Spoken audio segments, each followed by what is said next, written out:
Hola amigos, en esta ocasión vamos a ver qué son los modelos de proceso de desarrollo de software. Para comenzar vamos a repasar un poco lo que hemos visto en videos anteriores, ¿sí?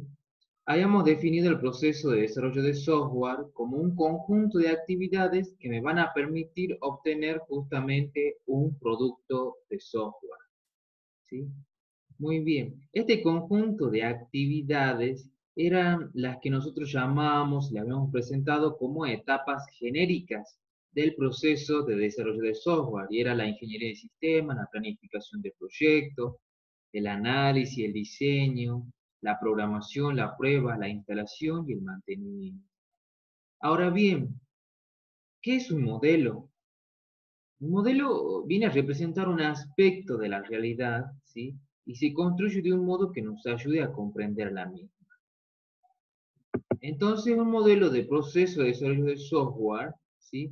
Es justamente una forma de representar un aspecto de la realidad que los desarrolladores utilizan para poder obtener un producto de software.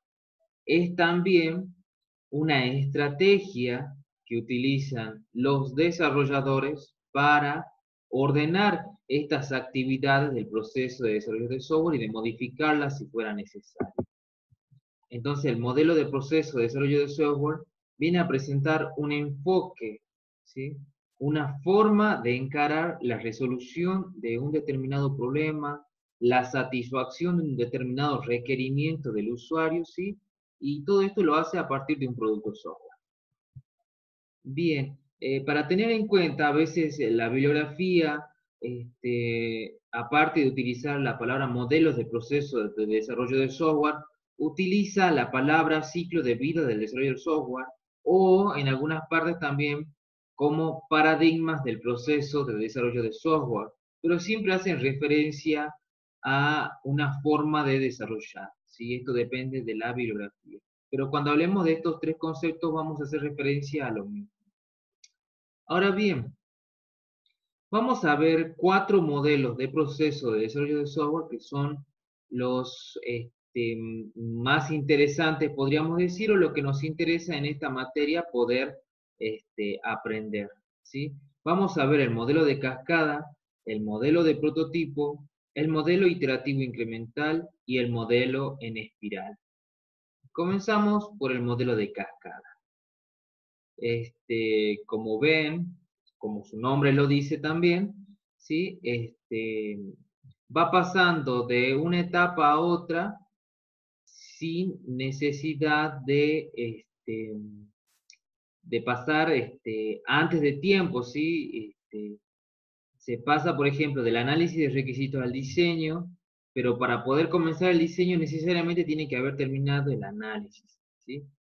Hay unas modificaciones que se le hacen, como por ejemplo en este modelo, en el que puede volver de vuelta al análisis. ¿Sí? Es una modificación. ¿Sí? A veces adopta otras modificaciones cuando, por ejemplo, desde la instalación puede volver a la etapa de análisis de requisitos. ¿Sí? Justamente el modelo en cascada era solamente un modelo en que las etapas estaba una antes que otra y no se podía volver. ¿Sí? Luego cuando surgen las modificaciones, obviamente porque era muy difícil poder desarrollar de esa manera, ¿sí? Entonces este modelo fue propuesto por el señor Royce en 1970. Es del tipo lineal o secuencial, ¿sí? Y tiene varias variantes. Veamos algunas de las etapas de cómo las presenta, ¿sí? El modelo de cascada, ¿sí? Va a ir pasando por cada una de estas etapas, ¿sí? El análisis, donde va a analizar justamente las necesidades del usuario y determina los objetivos a cubrir. En el diseño, define la estructura de datos, la arquitectura del software, las representaciones de la interfaz y el detalle procedimental. Seguramente se hablará de algoritmos. En la codificación, justamente, se implementa el código fuente, haciendo uso de protocolos, así como pruebas y ensayos para corregir errores, ¿sí? Pero después tenemos una etapa especial para las pruebas, ¿sí?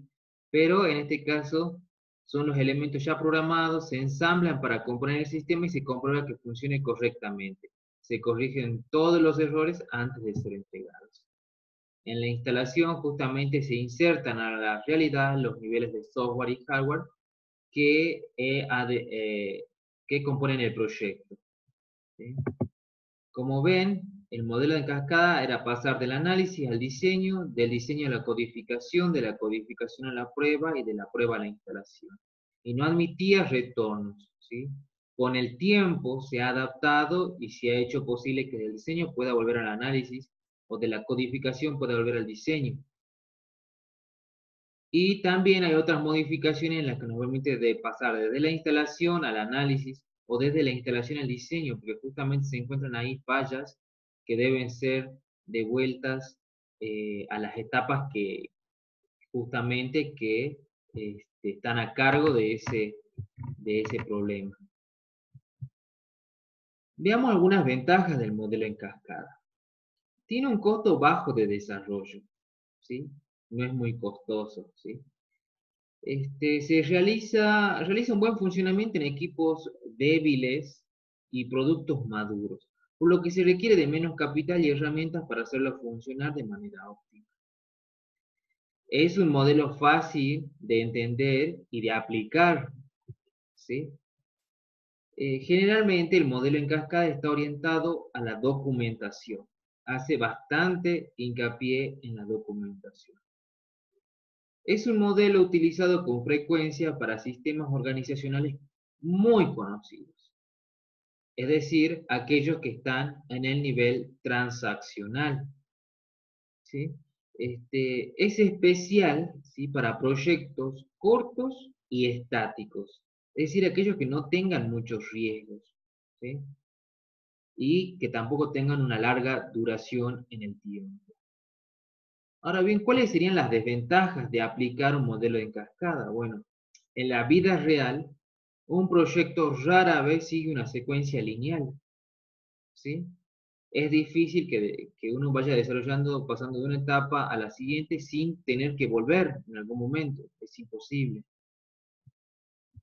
El proceso de creación del software tarda mucho tiempo, ya que debe pasar por el proceso de prueba y hasta que el software no esté completo no se opera.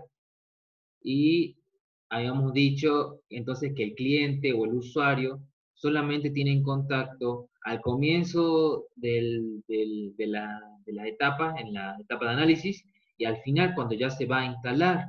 Pero en el medio no ha dado lugar a la opinión del cliente, a la interacción con el usuario. No ha podido mostrar un avance a medida que desarrolla el producto, ¿sí? Es decir, comenzó, fue a la organización, tomó los requerimientos y luego de 3 meses volvió ya con el producto. Pero nunca dio una noción de un avance, de una mejora o de alguna opinión del usuario, ¿sí? Entonces, eso también es una desventaja. Cualquier error de diseño detectado en la etapa de prueba conduce necesariamente al rediseño y nueva programación del código afectado. Esto aumenta el costo del desarrollo, claro, porque va a ocupar más tiempo, ya en el tiempo nomás ya nos cuesta bastante, lo que implica más trabajo para los desarrolladores también. La evolución de los procesos de software hace que hoy día sea el menos indicado para que se aplique en proyectos grandes, ¿sí? Tiene una alta cuota de riesgo de fracaso, ¿sí?, en proyectos que son nuevos o innovadores, ¿sí?, que nunca se construyeron, y proyectos que sean bastante dinámicos, que cambien bastante. Entonces, eso es una desventaja, ¿sí? Bien, hasta ahí hemos presentado entonces el modelo en cascada de una manera rápida, ¿sí? Ahora pasemos a ver el modelo de prototipo, ¿sí? Como podemos ver, es fue propuesto en 1984 por el señor Goma. El tipo es del tipo iterativo e incremental, tiene algunas variantes, ¿sí? También tiene sus variantes, pero nosotros lo vamos a ver de esta manera, ¿sí? Se comienza con la recolección y refinamiento de requisitos, pasa al diseño rápido, se construye el prototipo es evaluado por el cliente, se refina el prototipo conforme a la evaluación del cliente y si todavía no ha logrado ser un buen prototipo, se vuelve de vuelta a un diseño rápido del mismo, ¿sí? Esto va a iterar así tantas veces como sea necesario hasta que recién el prototipo sea aceptado por el cliente o el usuario y recién poder iniciar justamente las etapas de la ingeniería, ¿sí? Bien, veamos con más detalle cada una de las etapas. Cuando uno habla de recolección y refinamiento de requisitos, sí es cuando se realiza justamente esa investigación, ¿sí? Para poder obtener los requisitos que debe tener el prototipo, ¿sí? Habrá un diseño rápido, ¿sí? Que se centra justamente en la representación de algunos aspectos del software, ya sean los más importantes o los que más le interese al usuario y al cliente, ¿sí? Luego se construye justamente el prototipo. Prototipo es sinónimo de maqueta, eso lo aclaremos, ¿sí? Prototipo es sinónimo de maqueta. Es un bosquejo, podríamos decir, el prototipo que uno muestra al cliente usuario, ¿sí? Cuando esta maqueta se construye, ¿sí? Y, y también se realiza y revisa una maqueta básica de lo que planteó el usuario, ¿sí? El mismo servirá como una versión de prueba debido a que está incompleto y solo posee las funciones básicas, ¿sí? Por eso es el hecho de que sea iterativo e incremental, ¿sí? Van a necesitar varias iteraciones, ¿sí? Para ir incrementando funcionalidades, ¿sí? En la maqueta. Luego hay que probar y evaluar la maqueta, ¿sí? Entonces el usuario es quien prueba, ¿sí? O el cliente, ¿sí? Y según cómo vea él la maqueta, tendrá una devolución, ¿sí? Que se podrá refinar o no el prototipo, ¿sí? En caso de que se tenga que refinar el prototipo, bueno, se determinará qué cosa habrá que cambiar, mejorar, se dejará la versión actual, bueno, eso se ve ahí. Suponiendo que el prototipo fue aceptado y satisface dentro de todos los requerimientos del usuario, se pasa a la etapa del producto de ingeniería, que es justamente pasar con mucha más fuerza a las etapas del análisis, diseño, codificación, prueba e instalación. Eh, Habíamos dicho que teníamos un em, modelo de prototipo modificado, ¿sí? En este caso, ¿sí? En este caso, haciendo las iteraciones necesarias en las que el prototipo es evaluado y modificado y hasta que termina, esta adaptación que ha sufrido el modelo de prototipo nos permite obtener dos prototipos, un prototipo desechable y un prototipo evolutivo, ¿sí? Si tenemos el prototipo desechable, necesariamente tenemos que pasar por todas las etapas de la ingeniería de software, ¿sí? Pero ahora bien, si se fue creando un prototipo que fue bastante completo, bastante robusto, entonces podríamos decir que solo tenemos que agregar alguna que otra terminación y el producto estaría listo para ser entregado. Esta parte también se lo llama como prototipo evolutivo, ¿sí? Entonces, eso a tener en cuenta al momento de estudiar el modelo de prototipo. Bien, veamos algunas ventajas, ¿sí? Justamente permite la construcción del sistema con requisitos poco claros o cambiantes, ¿sí? Entonces uno empieza a crear una maqueta con los requisitos del usuario que mejor entendió, y si no lo entendió no importa porque es una maqueta, ¿sí? Es algo que lo tenemos que volver a hacer. También el cliente recibe una versión del sistema en muy poco tiempo, por lo que puede evaluar, probar, incluso empezar a utilizarlo, ¿sí? Entonces acá vemos que hay un contacto bastante estrecho con el cliente, ¿sí? Y con las versiones del prototipo. Entonces ya están habiendo entregas o muestras de algún avance, ¿sí? También se pueden introducir cambios en las funcionalidades del sistema en cualquier momento, ¿sí? Porque justamente es una maqueta, un prototipo, ¿sí? involucra bastante al usuario, ¿sí? En la evaluación de la interfaz del mismo, ¿sí? Entonces, hay que convencer, también es una forma de convencer al usuario. Al hacer un prototipo, uno lo hace bastante bonito como para que el usuario se, se enamore del producto y bueno, luego lo termine pidiendo ya mucho mejor, más mejorado y más terminado, ¿sí? Lo bueno que tiene la construcción de prototipo es que se reducen los riesgos, ¿sí? Y la incertidumbre sobre el desarrollo, ¿sí? Bueno, ya habíamos dicho que genera como signos visibles de progreso, ¿sí? El hecho de ir entregando a medida un avance del prototipo, se va viendo un determinado progreso del trabajo del desarrollador. Lo que no ocurría en el modelo de cascada, porque solamente se comunicaba con el cliente al inicio y luego al final, ¿sí? También el hecho de construir un prototipo nos va a permitir entender mucho mejor cuál es el problema a resolver, qué es lo que realmente necesitaba el cliente o el usuario, ¿sí? Bien, veamos las desventajas. El cliente puede quedar convencido con las primeras versiones y quizás no vea la necesidad de completar el sistema o rediseñarlo con la calidad necesaria, ¿sí? Entonces, en alguna de esas iteraciones en las que modificamos el prototipo, el cliente se enamora del prototipo y dice, no, ahí nomás déjalo y ya está, terminamos todo. Entonces ahí como que el desarrollador se ha quedado con menos trabajo, sí, bueno, tiene que entregar el producto, ¿sí? Es una desventaja. Requiere trabajo del cliente para evaluar los distintos prototipos y traducir los nuevos requisitos. Entonces, es una desventaja, ¿sí? Que uno tenga que estar dependiendo del cliente y de su evaluación, ¿sí? Es también visto de esa manera, porque uno al depender tendrá que este, depender de los horarios del cliente y muchas veces está ocupado, entonces eso también es un poco complicado y puede retrasar todo el desarrollo del producto software.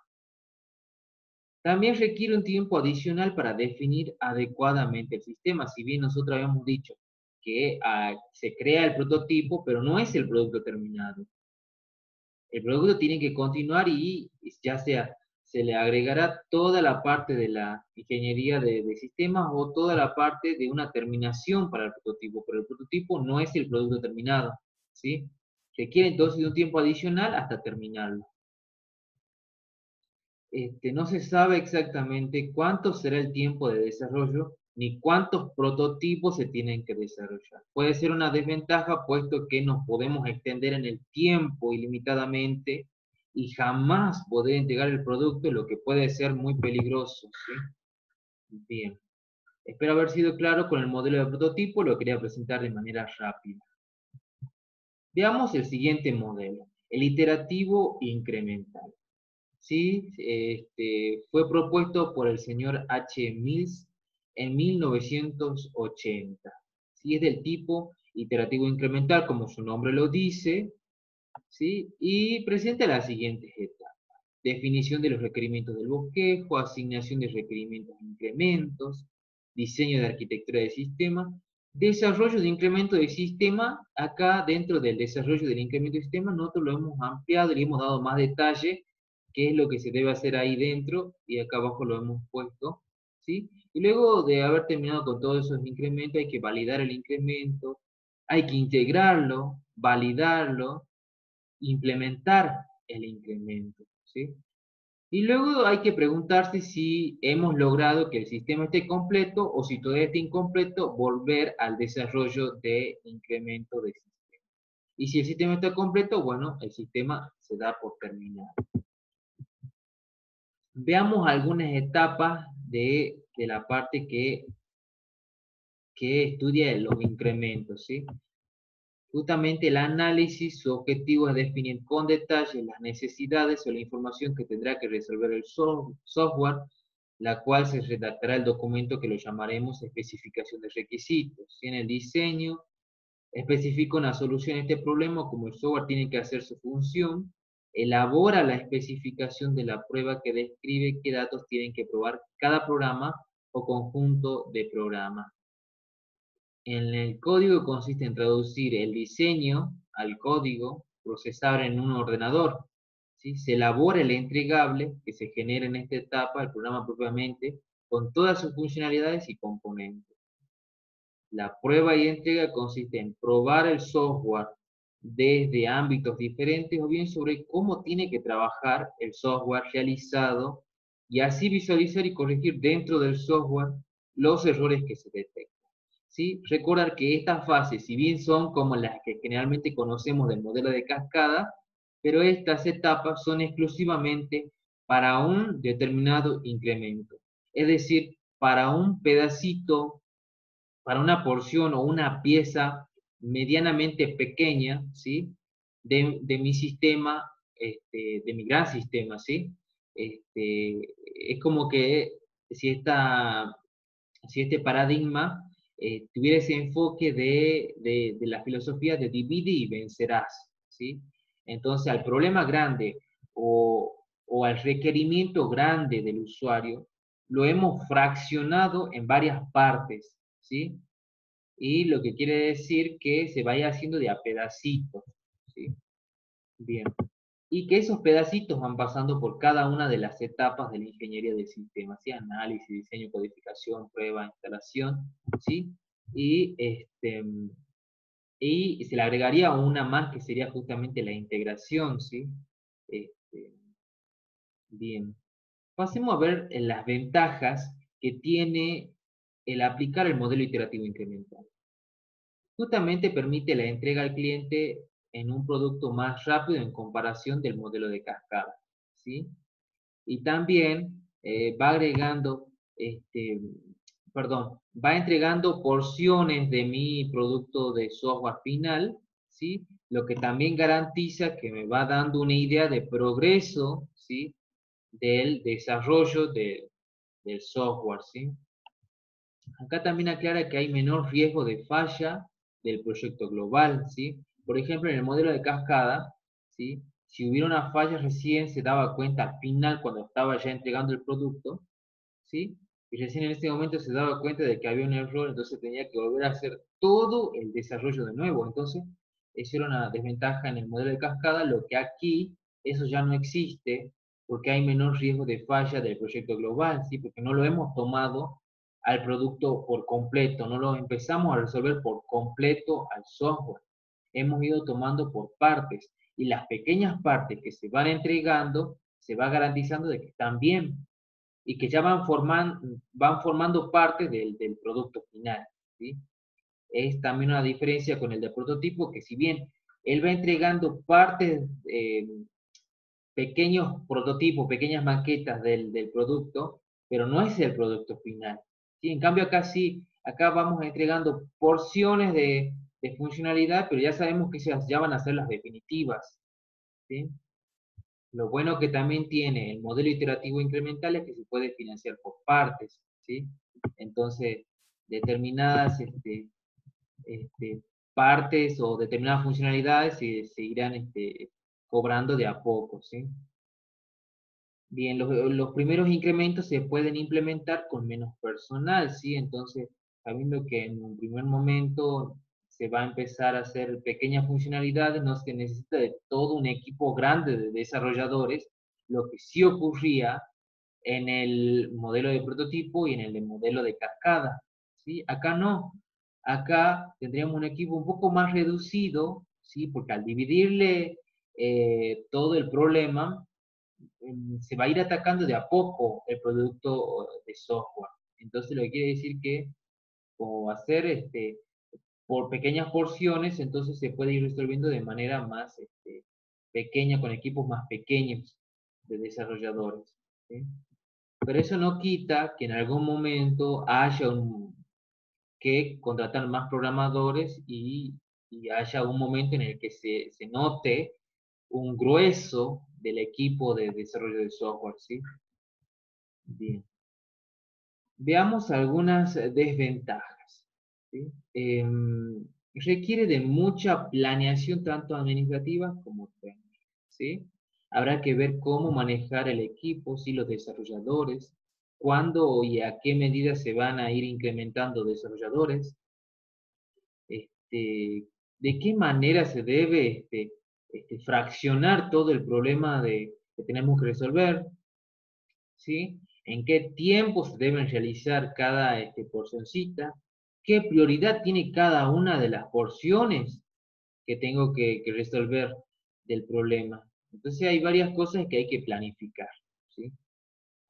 Lleva tiempo organizar el inicio de cada incremento y determinar la prioridad de las piezas. ¿Sí? Es justamente lo que decíamos, que cuándo es el momento adecuado para comenzar a hacer o empezar a resolver un determinado incremento.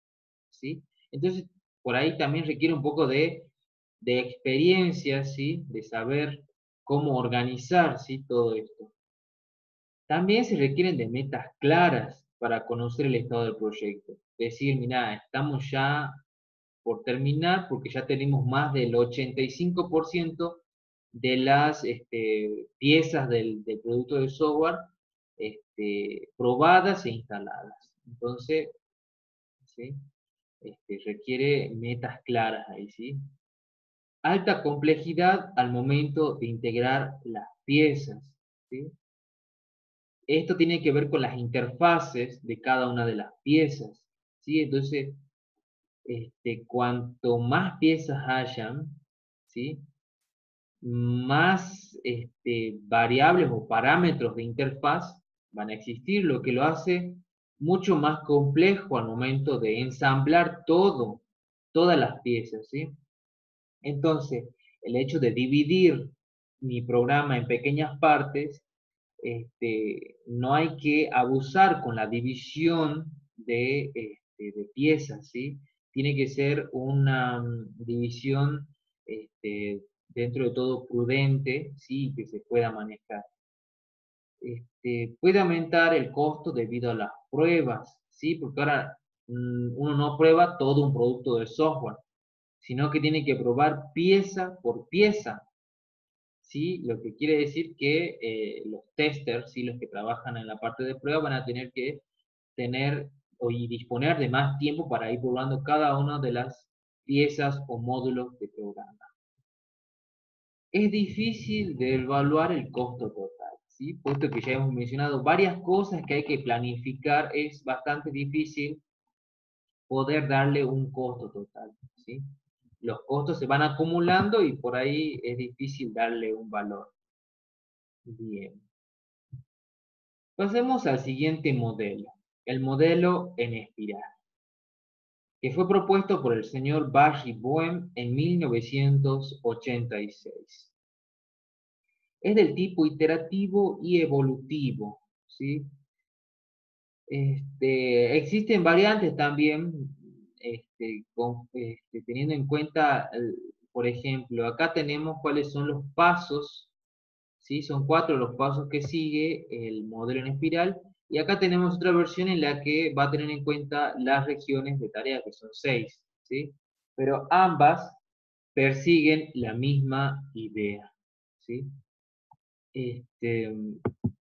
Veamos cada una, en este caso vamos a analizar cada uno de los pasos, ¿sí? Por ejemplo, uno de los pasos es justamente determinar objetivos, alternativas y restricciones. Ah, entonces se definen los objetivos específicos, ¿sí? Para posteriormente identificar las limitaciones del proceso y del sistema de software. Además, se diseña una planificación detallada de gestión. El segundo paso es justamente evaluar alternativas, identificar y resolver riesgos, ¿sí? Acá surge un concepto muy importante que es el de riesgo, que es algo que no han tenido mucho en cuenta los demás modelos, excepto el de prototipo, ¿sí? Este, Se identifican los riesgos y se definen los pasos a seguir justamente para reducir los mismos. Y luego del análisis de estos riesgos se planean estrategias alternativas. Entonces tiene todo un paso como para poder estudiar, ¿sí? Los riesgos. Es una etapa que no tenían los demás modelos, ¿sí? Si bien los tenían en cuenta en alguna de las etapas, pero no tan estudiado como en este caso, que es todo un paso, ¿sí? A dar importante, un paso muy principal, ¿sí? Que debe dar durante el desarrollo, ¿sí? Para que los riesgos sean atenuados. Luego justamente sigue la etapa de desarrollar, verificar y validar el producto, ¿sí? Acá se elige un paradigma para el desarrollo del sistema del software y se lo desarrolla. Es decir, que acá yo podría poner un cascada, o no, un iterativo incremental, o no, un prototipo, ¿sí? Entonces, esto es lo que tiene de bueno, ¿sí? El modelo en espiral que embebe otros modelos o paradigmas del desarrollo de software. También tiene todo un paso importante que es justamente planificar la fase siguiente, ¿sí? El proyecto se revisa y se toma una decisión si se debe continuar con un ciclo posterior al de la espiral. Si se decide continuar, se desarrollan los planes para la siguiente fase del proyecto, ¿sí? Bien. Veamos el otro enfoque, el que presentaba las regiones de tarea, ¿sí? Había una comunicación con el cliente, ¿sí? Que incluye justamente las tareas requeridas para establecer comunicación entre desarrollador y cliente usuario, ¿sí? Hay una región de tarea que es justamente la de planificar el proyecto, ¿sí? Donde se estima el proyecto, los recursos, el tiempo, la planificación temporal, costos, ¿sí? Luego viene esta región de tarea que es importante, el análisis de riesgo, ¿sí? Ven que es toda una región de tarea muy importante, ¿sí? Que incluye las tareas requeridas para evaluar riesgos técnicos y de gestión. También incluye análisis de riesgo de comunicación con el cliente, ¿sí? Bien, y luego justamente sigue la región de tarea que es la ingeniería del producto, ¿sí? Se desarrolla aquí todas las fases genéricas de desarrollo de software, incluidas las de desarrollo de manuales de usuario, documentación del sistema, etc. ¿Sí? Este es justamente la ingeniería del producto propiamente dicho. ¿Sí? Luego viene la construcción y acción. Aplica justamente las tareas requeridas para la implantación del producto en el sistema, concluir las relaciones del sistema con su ámbito, capacitación del personal y soporte de usuario, es todo lo que tiene que ver con la instalación, ¿sí? Luego viene la evaluación del cliente. Incluye las tareas requeridas para obtener la reacción del cliente según la evaluación de las representaciones del producto, creados durante la etapa de ingeniería de producto e implementada durante la fase de construcción y acción, ¿sí? Entonces acá hemos visto, dentro de todo lo mismo que acá están los 4 pasos, ¿sí? Nada más que acá le hemos dado un poquito más de detalle, ¿sí? Al modelo en espiral, ¿sí? Ambos, ya sea que se presenten con los pasos principales o con las regiones de tarea, persiguen la misma idea. Veamos cuáles son las ventajas de aplicar el modelo en espiral, ¿sí? Como el producto evoluciona, el desarrollador y el cliente comprenden y reaccionan mejor ante riesgos en cada uno de los niveles evolutivos, ¿sí? Entonces, como es iterativo y va evolucionando, ¿sí? Entonces, tanto el desarrollador como el cliente pueden tomar decisiones y teniendo en cuenta estos riesgos, ¿sí? Que pueden ser riesgos a nivel financiero, riesgos a nivel de tiempo, riesgos que tienen que ver con el cliente, ¿sí? Entonces, como hay una etapa específica de eso, eso nos da una ventaja bastante importante, ¿sí?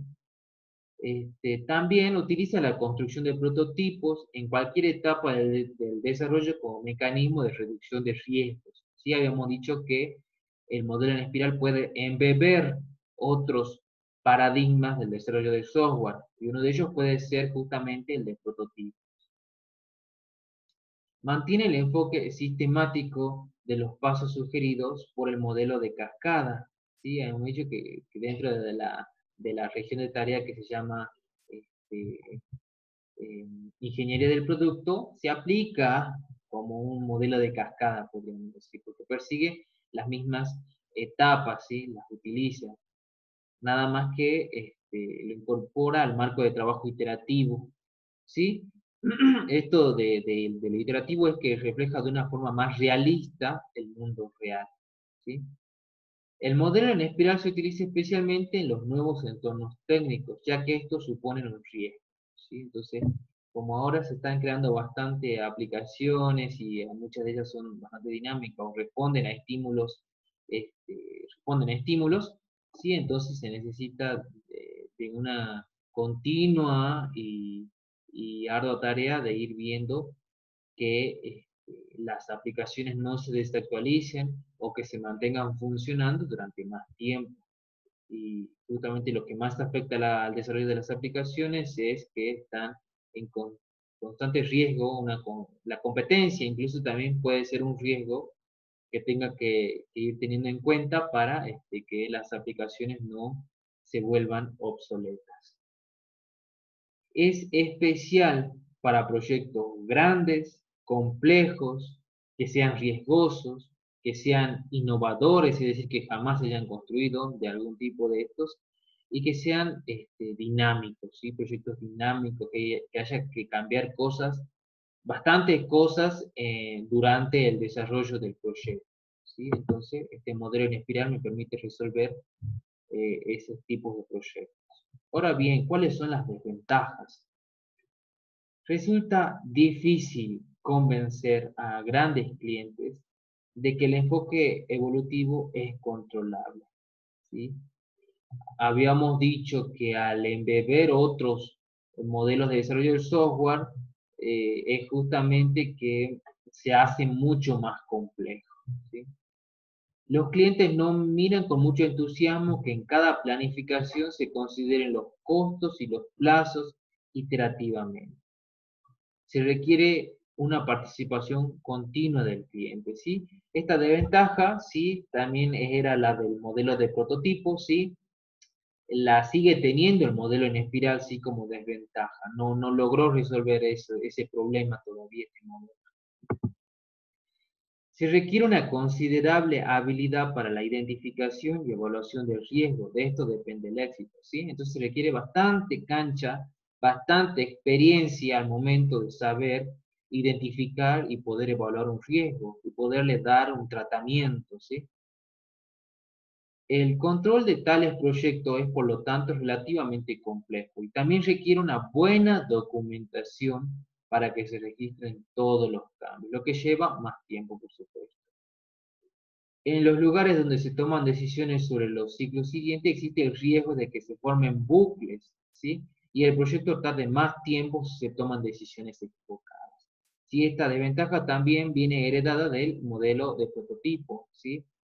Que al ser iterativo incremental no tenemos como o hay que tener cuidado con la parada de ese bucle, porque si no se puede volver un bucle que no termina y sigue, ¿sí? También acá como otra desventaja que podríamos aclarar es que no está hecho este modelo en espiral para proyectos que sean cortos, ¿sí? O proyectos que sean estáticos, ¿sí? Si bien sería aplicar bastante o demasiado esfuerzo en un modelo así para un proyecto corto y que sea estático, ¿sí? Sería un desperdicio, digamos, ¿sí? Bien. Bien, hasta aquí hemos visto cada uno de los modelos de proceso de desarrollo de software, ¿sí? Nosotros vimos estos cuatro, espero que se haya entendido, ¿sí? De todas formas pueden dejar sus comentarios o realizar sus consultas este, en YouTube, ¿sí? Y no se olvide de darle un like y de compartir y de suscribirse a este canal. Muchas gracias, nos vemos en otro video. Chao, chao.